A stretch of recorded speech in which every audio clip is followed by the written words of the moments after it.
Good morning, Northwest Community Church. I am Dan, and it's a pleasure to be here with you this morning. I'm going to be bringing you the Word at Pastor Scott's request. Originally, Pastor Scott's itinerary was taking him out of town today, so he asked me to preach. This was some months ago. So his plans changed, and he is actually here with us this morning. Yes, he is. Yes, he is. He is filling in an open slot with the children's ministry. Pastor Scott just thinks it's so important that somebody be there for our young kids. And it is one of our ministries that we do have more of a difficult time getting volunteers for. He just wanted everybody to know that he is here. He hasn't abandoned us, and he is taking care of our kids while we're in here for worship. I do feel prompted to mention that Miss Nancy here is looking for volunteers to help with the children's ministry. We need people from 1st, 2nd, 3rd, 4th, 5th grade. And if you would like to be part of that, it is a vital part of our church. Everybody thinks so. Pastor Scott thinks it's so vital that he's given his time there this morning to be with them. So we'll thank him for that after the service. So today is March the 19th. We are talking about how to get out of a rut. People get stuck sometimes. You lose momentum. Has anybody ever gotten their car stuck? Is anybody from up north, winter weather? Right? Okay, so I had a minivan. It was my parents' minivan. And we lived in Ohio, and we got lots of snow in Ohio. Lake effect would come down. Okay, somebody over here knows what I'm talking about. And I lived on a hill, so you had to go down a hill, around the creek, and then up another hill to get out of the driveway. This one knows. Thank you. Okay, so the beautiful thing about my hill was not only did it go down, but it also slanted in towards the creek.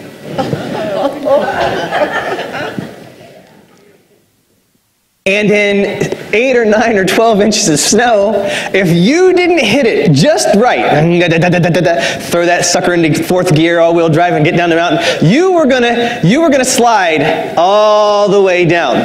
Now, I got really good at working my dad's winch.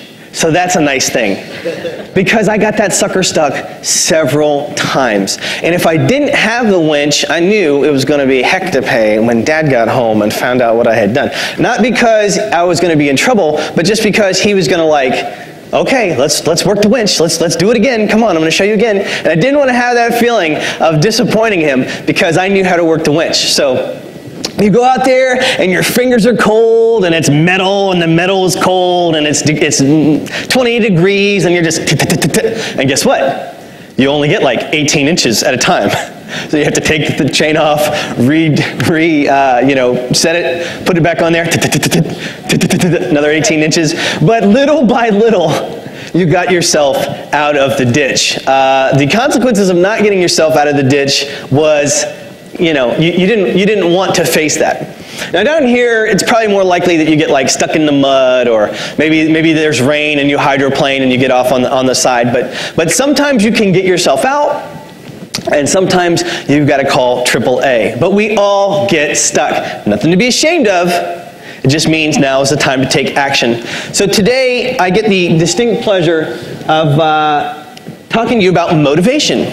Now, motivation is defined as the reason or reasons one has for acting, general desire or willingness of someone to do something. Motivation. So in the situation of having a van stuck in a creek, the motivation is, I don't want my parents to find out, or the motivation is, I got a hot date in 30 minutes, or the motivation is, I got someplace to be, or the motivation is, if I leave this truck here, it's going to be stuck here until fall.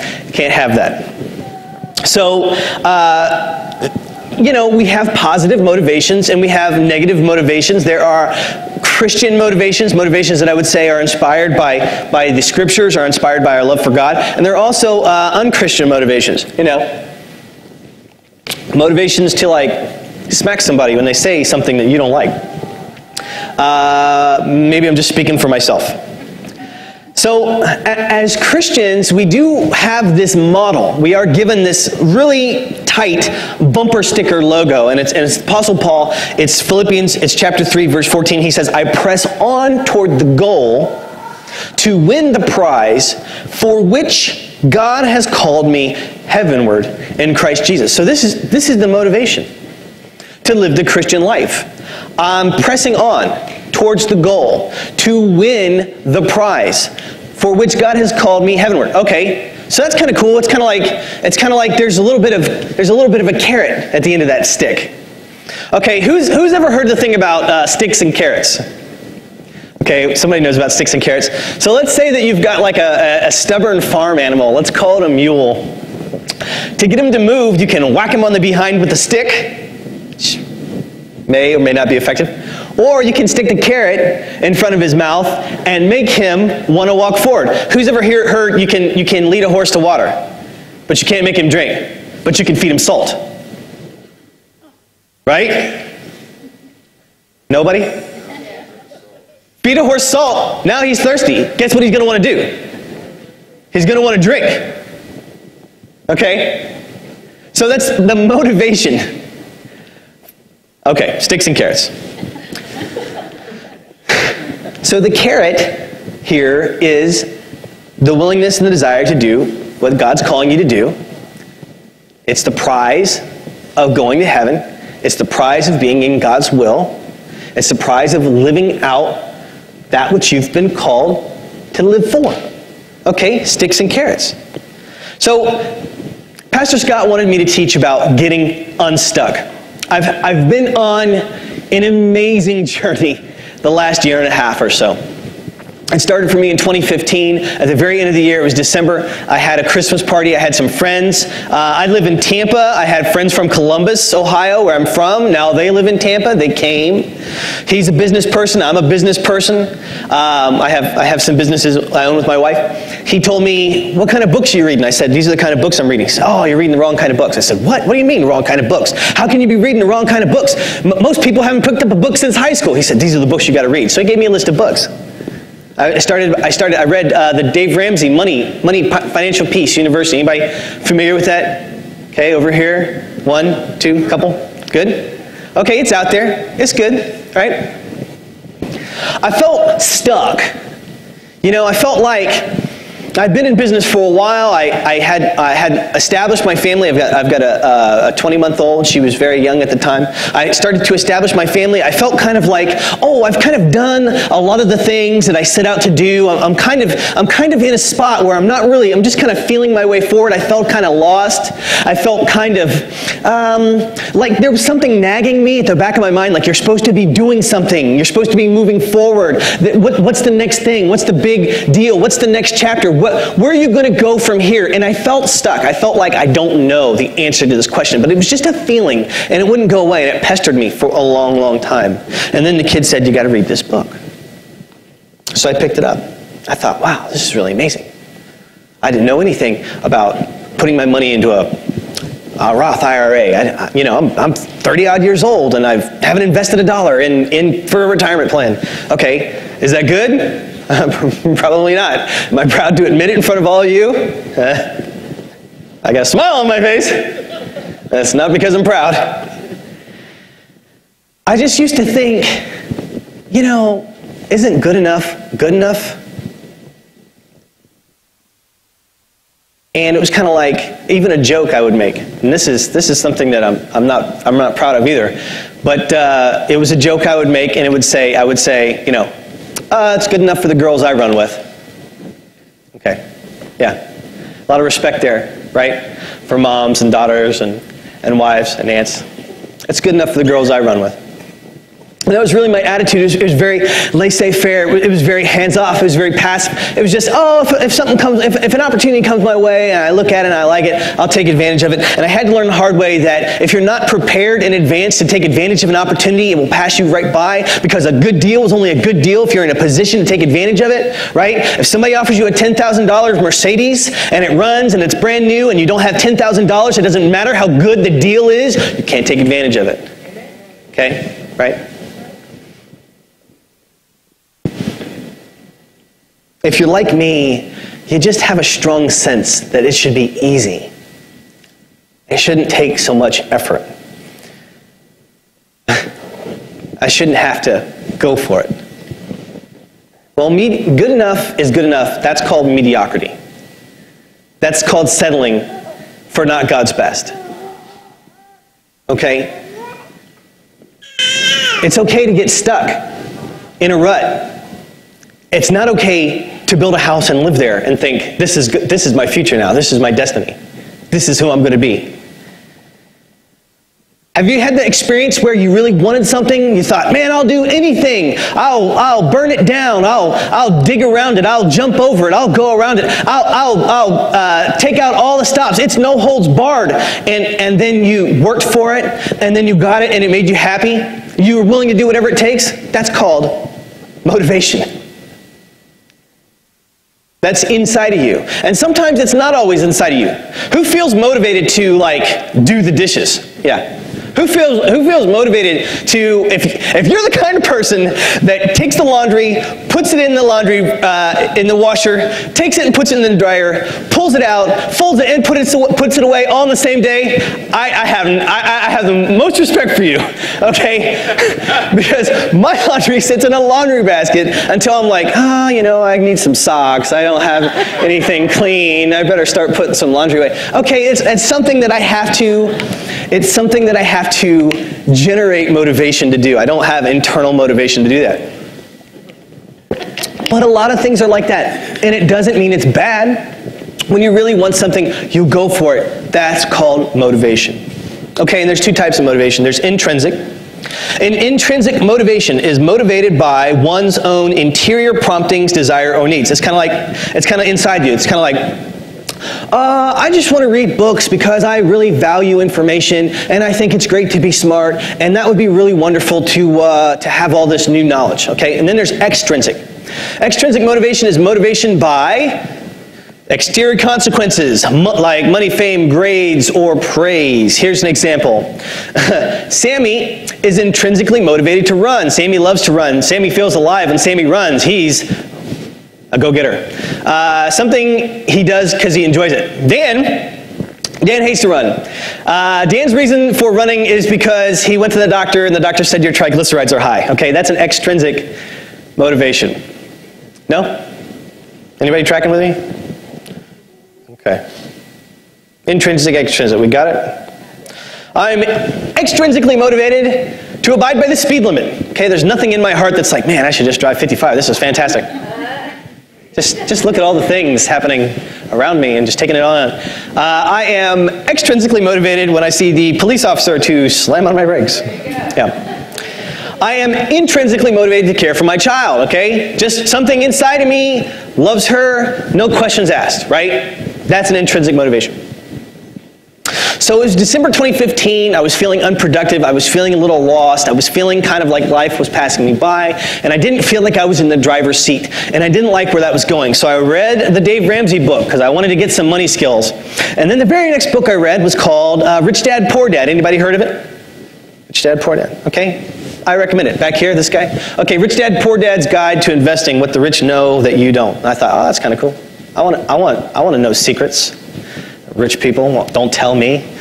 It's not a YouTube video, apparently. So I read that. Now, I'm a small business person. I'm a small business person. It was important for me to acquire some money skills. Now, I don't always read like with words on a page. Sometimes I listen to books on tape because I drive around a lot and it's a lot faster. And if you guys can do that, I recommend the Hoopla app. It's Hoopla. Or you can get something called Overdrive. It's from your public library. It's free. You can listen to thousands of hours of books on tape. I know, because I've done that. Now, the Rich Dad Poor Dad, the Rich Dad Poor Dad kind of teaches money skills and investing skills and what to do if you're an entrepreneur. So it was good for business people. I thought that the Dave Ramsey book was really good for folks who maybe are not independently self-employed, but have an employer, and you're just kind of looking for ways to get out of debt really quickly, or looking for ways to start your journey in investing. I really think that both are important. I would read one right after the other. That's what I did. It worked for me. And so I'm not gonna tell you about investing or like portfolios or things like that, but it was a goal, okay? It was a goal that I had to learn more about this area of my life that I felt like was a little bit out of control.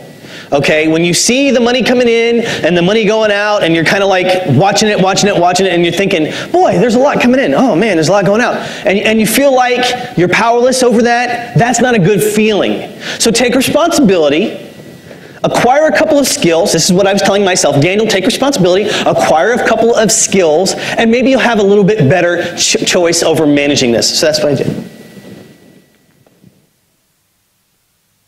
The next thing I did was goal setting.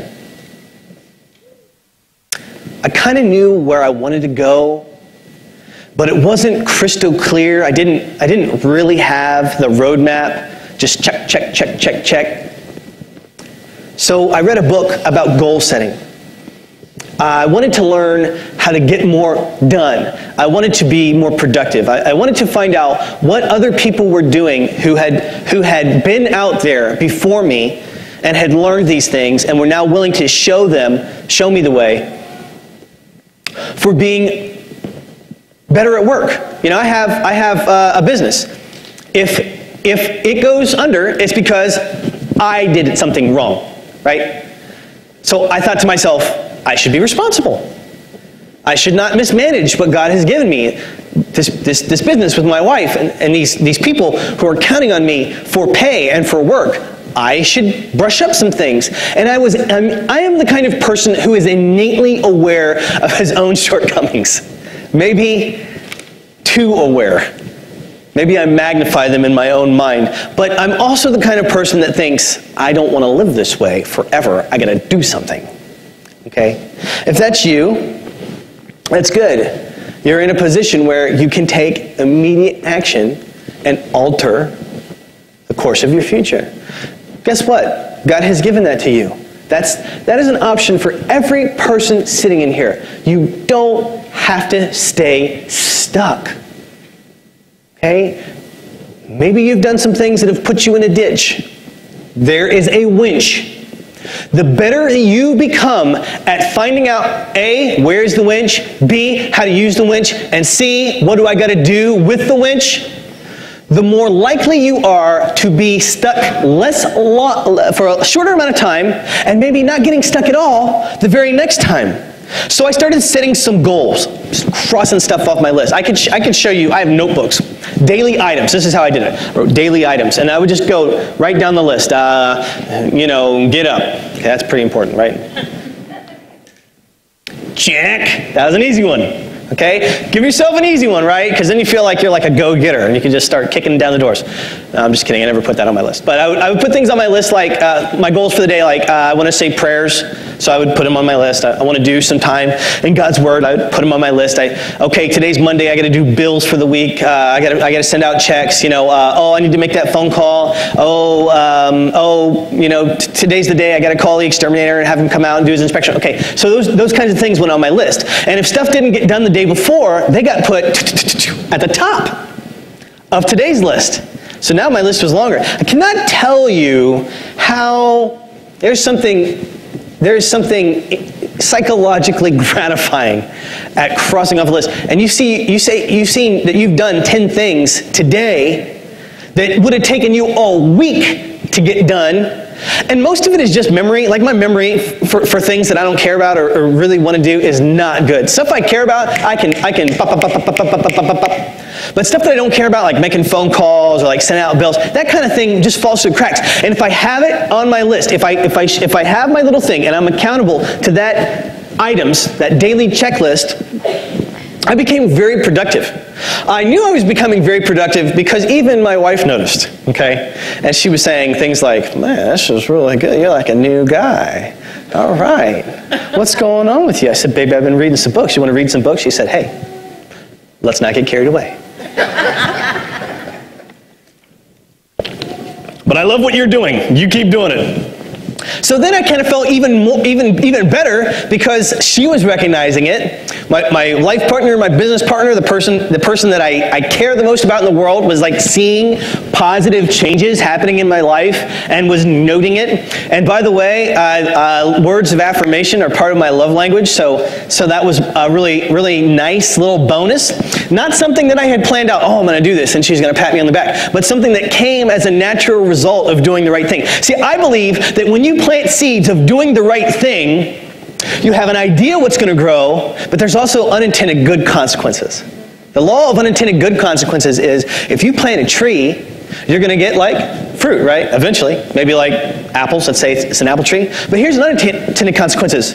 Beautiful birds from all around the world will come and nest in that tree, and you get to listen to sweet music in the morning. Okay, that was an unintended consequence. I didn't set out to have beautiful birds. I wanted apples. But I certainly do appreciate the song that they sing. The law of unintended consequences can be negative and it can be positive. And when you set out doing the right things over and over and over again, let me tell you something. Here is a simple business strategy I developed a long time ago with my wife. We're going to do the right thing every time. Eventually, people will take notice. That's it. Okay? Pretty simple, but I really believe it. Now with goal setting, you can get more done in a day than you used to get all week, and I decided that was pretty great because now I actually have like spare time to do things I appreciate doing. It's amazing. It's amazing how quickly work gets done, and then it leaves you with a little bit of leisure. So I get to do great things like Dino Fairchild, he's another elder at the church. We have a website called godlyculture.com. It's kind of a ministry of Northwest Community Church. It started off as a blog, and I'd just be like writing my little ideas about whatever I was reading in a book or in the Bible or whatever was going on in the media and culture. And we're on the verge of it being like a full-blown real thing. Like I'm spending more of my time doing something I love doing and spreading the gospel of Jesus through the ministry of Northwest Community Church and godlyculture.com than I've ever got to do before. Because I'm not as busy as I was because I have a list that makes me more efficient. It's really wonderful. It's a wonderful thing. And I didn't know any of these things was going to happen when I opened up a book about how to use money better. It's like a ladder. I just kept climbing. So I decided that I wanted to be a better business person, and I decided that I should probably read some books about like sales and marketing, right? I'm way behind in my slides, guys. So I started reading techniques, marketing techniques, sales techniques. I've always been fascinated by human psychology. I want to know what makes me tick. I want to know what makes you tick. I want to be the most dynamic and effective communicator I can be. So that means I want to know what's going on inside your mind before you do. Now, is that possible? Not really. But I will tell you this, your brain knows what you're going to do 7 seconds before you know what you're going to do. What does that mean? What it means is they put people under a MRI and they've given them stimuli. And the brain fires with a certain neurochemical reaction that always produces a certain result. Let's say, for instance, anger. The brain fires, boom, 1 1,000, 2 1,000, etc. It gets to 7, and then the person makes an angry face. Your brain knows what you're going to do. Your brain is like a mind reader. Okay, your brain knows what you're going to do. 7 seconds, that's a good joke. I just made that up on the spot. I'm thinking to myself, this is going to be really witty. Everybody's going to appreciate this. Deadpan. Hey, that's okay. They can't all be gems. Next week, I'll bring a squirting flower so I can just clown it up. With some of the things I was learning from the sales and the marketing books is we have a part of our brain that is very unsophisticated. And it essentially does 3 things. It says, is this going to kill me? Can I mate with this? Should I eat it?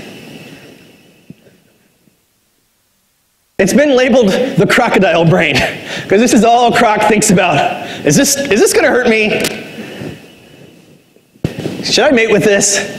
Can I eat that? Okay, there's a part in our brain that's responsible for these three things. It's your croc brain. Unfortunately, our croc brain makes a lot more decisions for us than we like to admit. Here's what it is. If you've ever been, let's say somebody calls you on the telephone and they're like, hey, Dan, I noticed you got some shingles off the top of your house and we want to get, you got some roof damage. You've had a big storm in the last couple of days and I want you to get a free roof because your insurance will pay for it. And I'm like, I've never heard this before. This sounds weird. Click, croc brain. Okay? It's new. It's alien. I don't know if I can eat it or mate with it. It's probably going to kill me. Click. Croc brain, right? We all do it. Done it 100 times this week. Croc brain is responsible for eliminating more opportunity than anything else. Has anybody ever seen that movie that it's called Yes Man? The guy just starts saying yes to it's not a family film by any stretch of the imagination. But the guy just starts saying yes to everything, and like good things start happening for him, and he starts learning like the guitar and Korean, and he goes on all these dates, he gets promotions. Well, I don't necessarily think that's exactly what's going to happen, but saying no can be very freeing. No. Can also be very limiting. No. Saying yes is the same. The ability to be able to say yes when yes is the right call takes wisdom. And the ability to say no when you really should, that also takes wisdom. And so I started reading books about leadership, right? That was my next thing. And I'll admit, John Maxwell was the go-to guy. He's kind of a Christian. He was a pastor for many years. He's well known in circles for being kind of a leadership expert. So I started gobbling up his books. Now, I am more inclined to kind of like doing things by myself. It's like self-leadership than I am to being in charge of a team. That's not really, my personality is not great with that. It's not my go-to move of being able to like tell people what to do and then kind of hold them accountable to doing that. So I really felt like this was an area of intense interest for me because I'm so naturally uninclined, right? But I have a business. You know, I have people that depend on me for leadership, for guidance, for figuring out what they're supposed to do so that they stay on the right track, moving the whole organization together. If you're a softball coach or you do Sunday school for the children or if you just have a family, you're a leader, okay? God has appointed you to be a leader in that sphere of influence. If you have friends and you're a Christian, you are a leader because you know things they don't know, like how to go to heaven, right? Pretty good. Forgiveness of sins, peace with God, how to live a really fantastic life right now that's pretty goof-proof. You won't get in your own way. Okay, you are a leader. You have access to something people should be wanting. And if they had any sense, they would want. But they don't necessarily, but they do need. So it's your job to lead them. How are you going to do that? If you don't know how. Well, I'm just going to try to be a good influence. Great. Yeah, here and there, I'm just gonna say, praise the Lord, or can I pray for you, or how can I be of some service to you? Great. Fantastic. Okay? I wanted to go a little bit further for myself. I wanted to know, how can I take what I have and make it accessible to them? So what is a leader? John Maxwell says a leader knows the way, he shows the way, and he goes the way, right? So you have to know it, go it, show it, right? Pretty easy. If you're a leader and nobody's following you, you're not a leader. You're something else. You're a loner. Now, I prefer loner to leader. It's what I'm good at. I can always make myself do what I want. Most of the time. Okay? Did you know, here's just a fun fact. This is from Barna Group. Did you know 45% of your unsaved unchurched friends would come to church if you invited them? 45%. Those are good odds.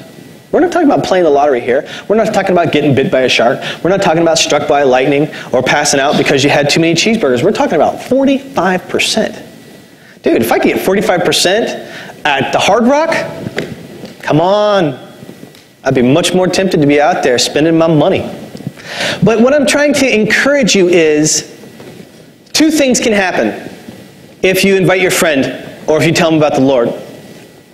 One, they'll come with you or accept what you say, and that's a good thing. Two, they'll reject you and reject Christ, and that's called treasures in heaven. So that's a good thing. No downside here. And with a 45% success rate, go for it.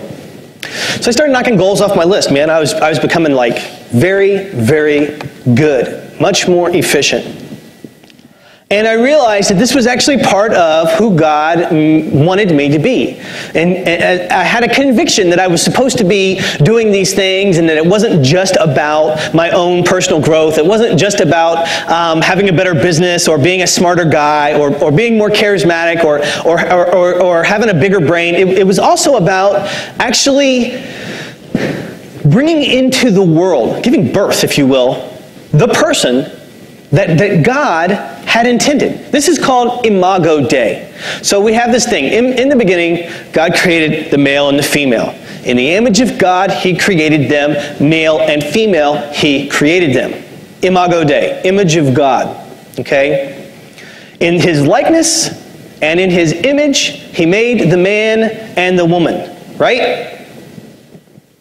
Right.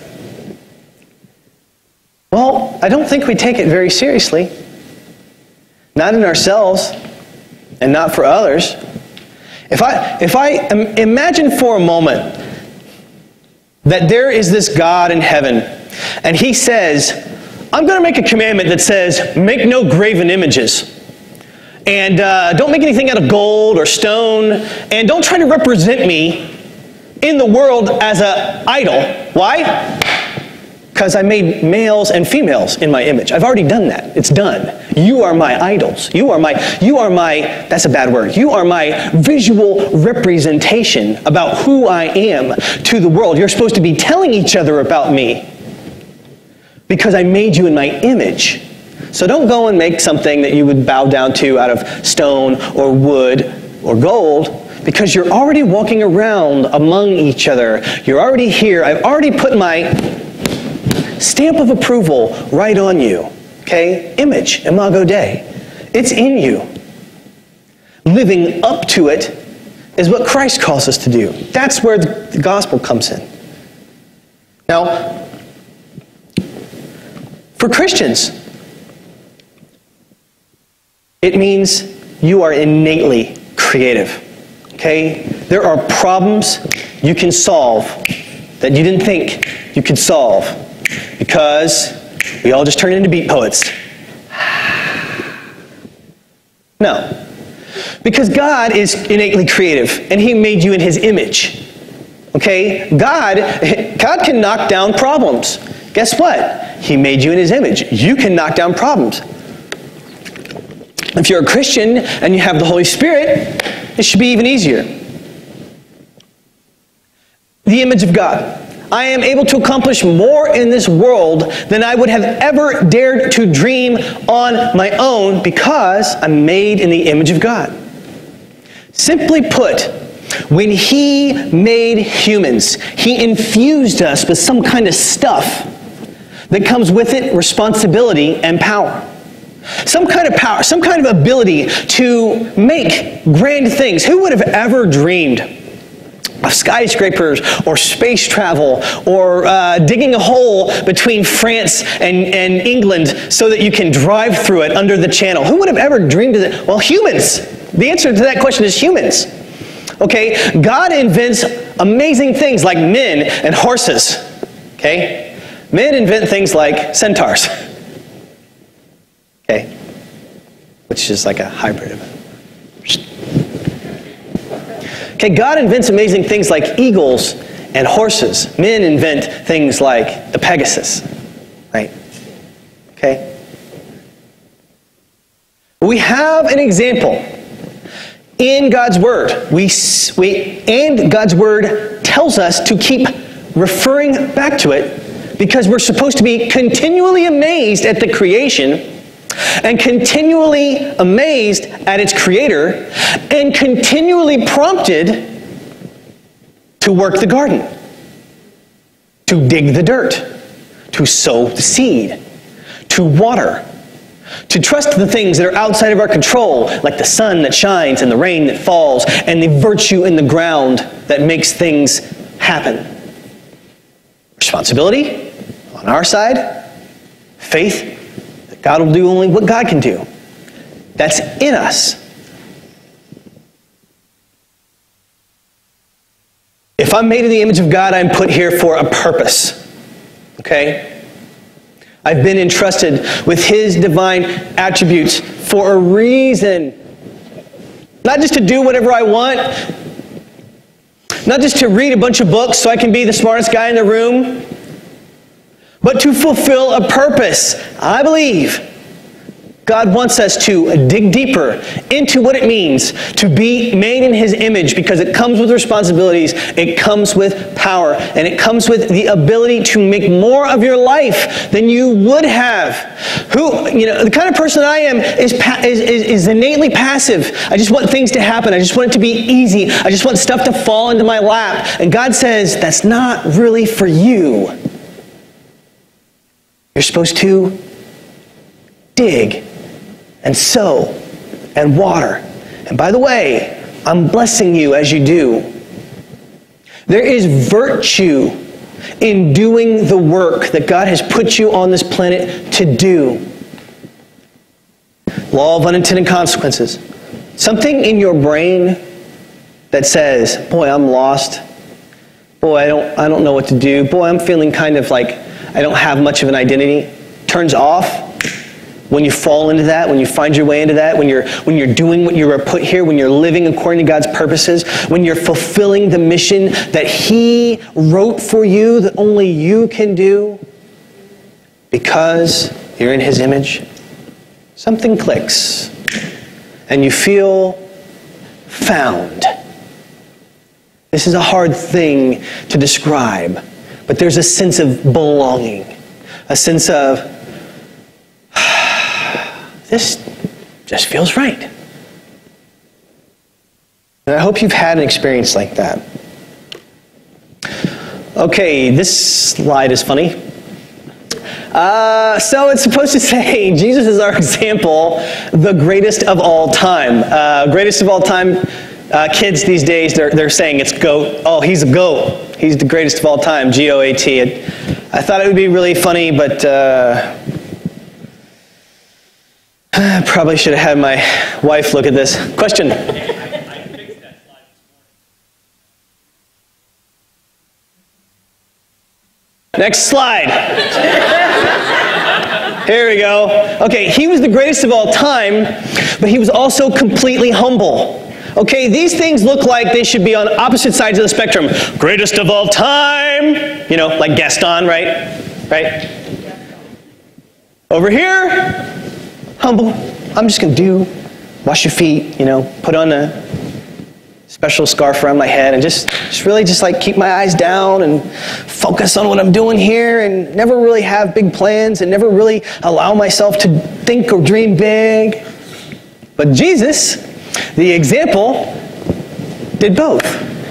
So many times, one of the ways that you got to be convinced that He is who He says He is because He's somehow able to take these two extremes and merge them and just live right there in the middle, but both being completely true, and both having synergy.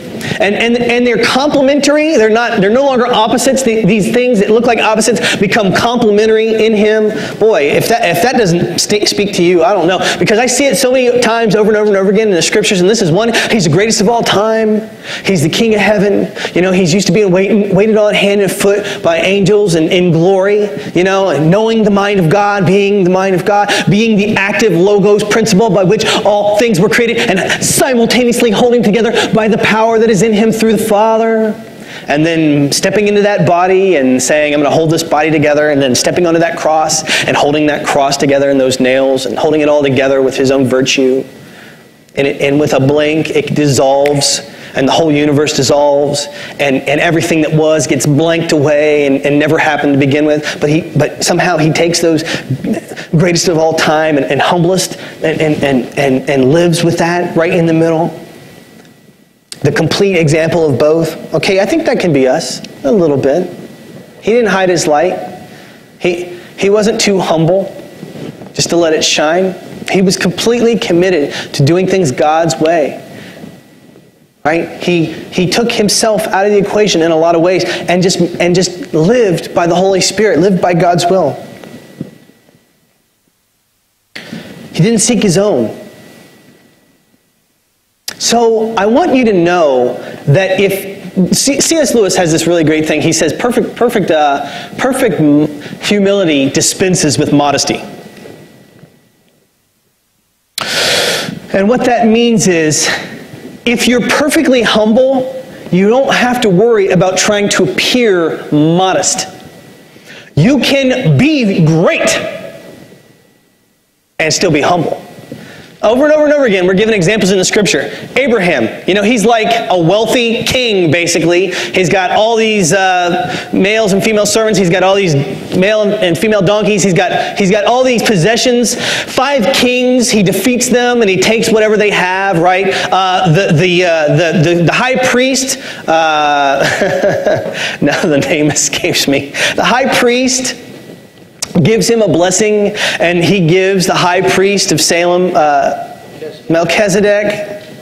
Thank you. I knew it was like that. I wanted to say Methuselah so many times, and I just knew that it wasn't Methuselah. I was searching for it in my brain. Abraham tithes 1/10 of what he just plundered from 5 kings, and he gets a blessing. And he says, God says, because of you, all the nations of the earth are going to be blessed. Doesn't get much greater than that. Humble guy. I mean, for all that he had, he's a pretty humble guy. Job, right? An example of what you can have in this world. Some of the people who are the most responsible for the gospel being proclaimed were actually like wealthy merchants who underwrote the ministry of the apostles. This isn't talked about a lot, but there's an apostle that's mentioned, Junia. Most likely a wealthy, land-holding merchant, and basically allowed the church to be in their house and let it grow and protected it. Because in that system, it was like a patron system. Like you needed a wealthy patron to underwrite your art or your writing or your history, or in this case, your ministry. And so this Junia person was the wealthy patron. And if it hadn't been for them, God would have done it a different way. But they were there in place. They were used. Okay? Only mentioned very, very, very briefly, but a lot of people were affected because that person was able to finance the ministry of the apostles.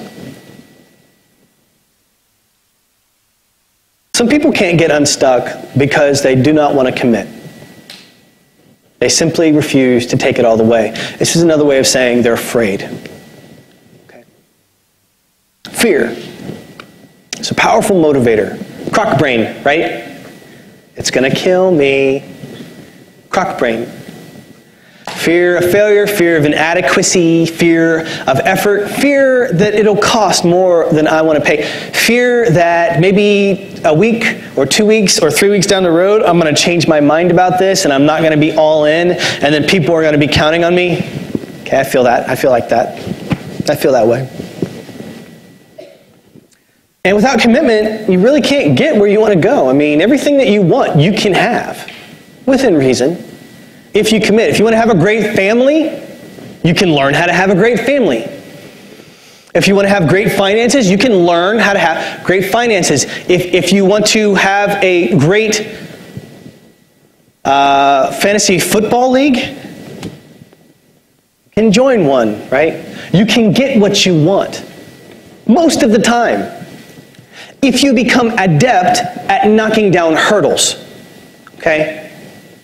Getting what you want doesn't stop because the first time you run up against a roadblock, you go, nah, I guess this wasn't for me. That's not commitment. That's giving into failure.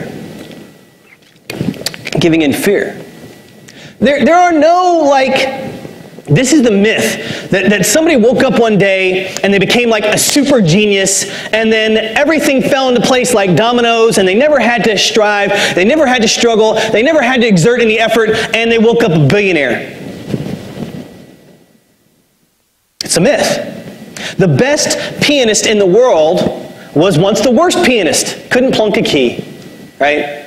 The world's strongest man was once so weak he couldn't lift his own head off his pillow. The smartest surgeon, the best brain surgeon in the world, started out not knowing he even had gray tissue in his own thick skull. We all start at the worst. That's called democracy. Everybody starts in the worst, and you can go from there. Now let me tell you something else. There's a story about a man who used to carry a pig. He wanted to be the world's strongest man. And champion sow hogs can become very fat. They can be 1,000, 12,000 pounds, right? And he thought, I'm never going to be able to lift a 1,000, I meant 1,200. I'm never going to be able to lift a 1,200 pound pig, but I can lift a piglet. So he puts the piglet on his shoulders, right? And every day he carries the piglet, and he feeds the piglet, and every day the piglet gets a little bit bigger. And every day the man carries the pig, and he gets just a little bit stronger, right? And if this was to go on forever, eventually the pig would be so fat, and eventually the man would be so strong that he can lift a 1,200 pound pig. Who's tracking with me? Right? But if I set out tomorrow to run the marathon, I fail. But if I train for maybe like 6 months or 12 months, there's a good chance I could finish. I mean, I'm in decent health, right? But to start out tomorrow and decide I'm going to run the marathon, or to start out tomorrow and decide I'm going to carry the 1,200 pound pig, that's going to kill me. I'll have a hernia. No, it's the same thing with your spirituality. Do you think that you're going to wake up tomorrow morning and be holy? No way. Do you think you're going to just learn by osmosis? I don't know, put the Bible under your pillow at night and hopefully it just seeps into your brain and that's how you're going to get? No. But if you set a goal to read a little bit each day, to pray a little while each morning, before you know it, you can lift a pig. You will have put away more scripture and more time with God than you ever could have thought possible because you started small in easy increments. How does somebody eat an elephant? Yeah. Now, when I first came to know the Lord, I didn't know the scriptures so well, but I recognized that there were some activities in my life, some things that I knew did not accord with what God wanted. I didn't need to have to read every Bible verse to know that. I just knew that there were things coming out of my mouth. Sharp, double-edged sword things that cut and sliced. And I didn't think twice about it. And there were things that I was doing with my behaviors and with my friend set that had no place in a godly life. And so I created a device. Here was the device I created. Take one pencil, take one sheet of paper, and then start drawing lines whenever you screw up. These are called tally marks, right? So let's say, for instance, I was saying things I didn't want to say. I was using words. I was just cutting people up. And I would just write a little tally, okay, on my paper. And I would count the end of the day, right? And the goal was that tomorrow there would be less tallies on the little paper. Pretty simple, right? Even a 16-year-old could figure this out. So simple, even a caveman could do it, okay? I know because I did this. And what this actually did was it created kind of like a circuit breaker. Something that stood between me and the action. Because I had put it in my brain now, every time I do the thing that I don't want to do, I'll take time out, I'll get out my thing, and I'll write a little note. But it created a circuit breaker. Because then it started getting me out of that automatic say it, do it, think it, feel it. And it got me into a place where I was more outside of myself looking in. It created a little circuit breaker so that I had to throw the switch. Now I had to decide, you know what? I am going to say this thing. Boom, throw the switch. Or you know what? I am going to do that thing that I know is wrong. Boom, throw the switch. The tally device had unintended consequences in getting me to take a step back from myself and be able to kind of like more self-evaluate. I was basically like more in control of my behaviors, my activities, my words. I was renewing my mind. So Romans chapter 12, verse 1 says, "Do not be conformed to the ways of this world, but be transformed by the renewing of your mind." And I didn't even know that that's what I was doing. But writing the tallies was a new way of thinking. It was a new way of processing behavior. It stood between me as a small hurdle and the thing that I did not want to do. I had learned the wrong way, automatic. I had to reteach myself a better way with effort. And sometimes taking a time out is really all the circuit breaker you need to calm you down or bring you back to center or give you a chance to reevaluate and focus. So this is what motivates me. Like, for 16 years, I was just brainwashed into doing it however the world wanted me to do it. And I was hook, line, and sinker, and I was a robot, and I would just do anything they said because it felt good, looked good, wanted it. But I'm not like a robot anymore. I have a choice now. I have self-leadership to do the right thing. Now, what motivates me as a Christian, the example of godly people in the Scriptures. I believe that if I live my life the way God wants me to, I will have an enjoyable life, right? I believe that. God's ways are the ways of life, so they're right for me. And I want to please the Father. As I said to you before, one of the things that I'm a love language person. I'm a words of affirmation person. And one day, God will look at me and say, "Well done." Matthew 25. 21.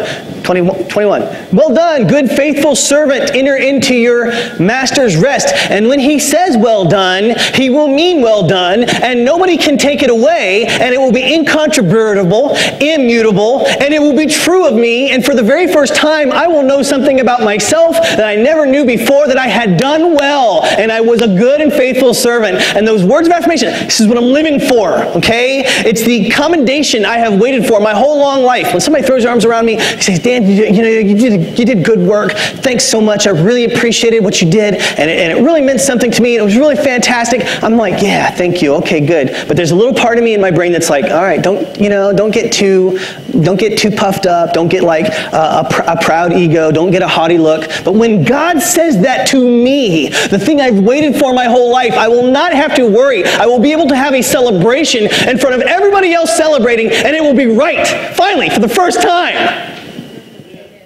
Get excited about that. That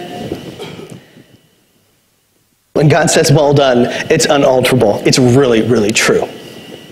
Now, if you want to get unstuck, you have to be honest with yourself.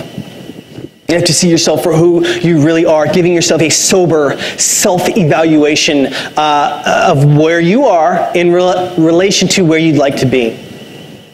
Now, I want you to use the Scriptures as a guidepost for who you ought to be, for how you ought to behave. And a miraculous thing happens when you tell yourself the truth. Future focused. If you want to get unstuck, you have to be future focused. You have to focus more on where you want to be than on where you are now. You need to stop making excuses and start making adjustments. Okay? See yourself for who you really are. The image of God, made in His image, a recipient of His promises, somebody who's upheld by His very word. He holds your body together. He will get you through this. He will sanctify you, if not for any reason other than His own name's sake. He wants to do it. Focus on the future. Something miraculous happens when you get your eyes right. Oh no. Write it down. Getting unstuck, write it down. If you want to get unstuck, set your goals. Write them down. These can be meta-narratives that shape your whole life. like 10-year, 50-year, this is the kind of person I want to be type of goals. Write those down. They can also be specific things like today I got to pay bills and do the laundry and put stuff away because I got to walk the dog later on and the kid needs picked up at 7:30. Write them down. You want to be productive? You want to get unstuck? Write them down. Something miraculous happens to you when you hold yourself accountable. How to get unstuck? Get discipled. Can't stress this enough. If you are a Christian, if you want to move forward in your walk with God, if you think that there's something out there that's for you, if God's drawing you closer to Himself, find somebody who's 5 or 10 or 20 years older than you in the Lord and can teach you the scriptures and can come alongside of you and be your friend, and you can share your life with them, and you don't have to feel ashamed because they're not going to judge you. They're going to love you no matter what, and you can give them the truth about the secret things that you're keeping from everybody that you don't even want to admit to yourself. I turn to books. Okay, I turn to the elders, the other elders here at the church, the pastors of the church. I turn to friends, godly counsel from family and from my wife. I listened to numerous hours of books on tape. I wanted to know what they knew, right? I wanted to change my life. Something miraculous happens when you let people who are already having what you want to have show you the way forward.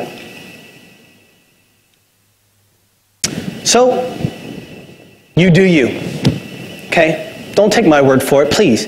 Don't just sit here on a Sunday morning and hear something that you probably didn't have to hear and you could probably have lived without. Take this. Do something with it. By all means, if there's even a nugget, a small sliver of something in what I've brought to you this morning that is helpful, act on it. Okay, list your goals. Find some resources. They're out there. The Hoopla app, the Overdrive app, your public library. We got a bunch of books here that a pastor will loan you. You can get with Scott. He will spend time with you. You can get with any one of the elders. We will spend time with you. Ask for help. Do not be a hearer only, but a doer of the word. I'm looking for practitioners. Now I have a book list that was supposed to be my last slide. It didn't make it onto the slideshow. If anybody's interested in that, I will give it to you in an email. Guys, here's what you can do to help Northwest Community Church. Go ahead and pull out your cell phone and go to the Facebook app.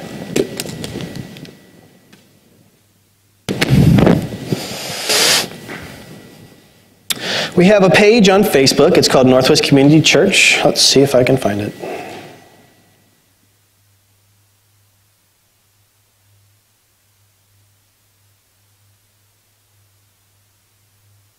The Wi-Fi is super fast here.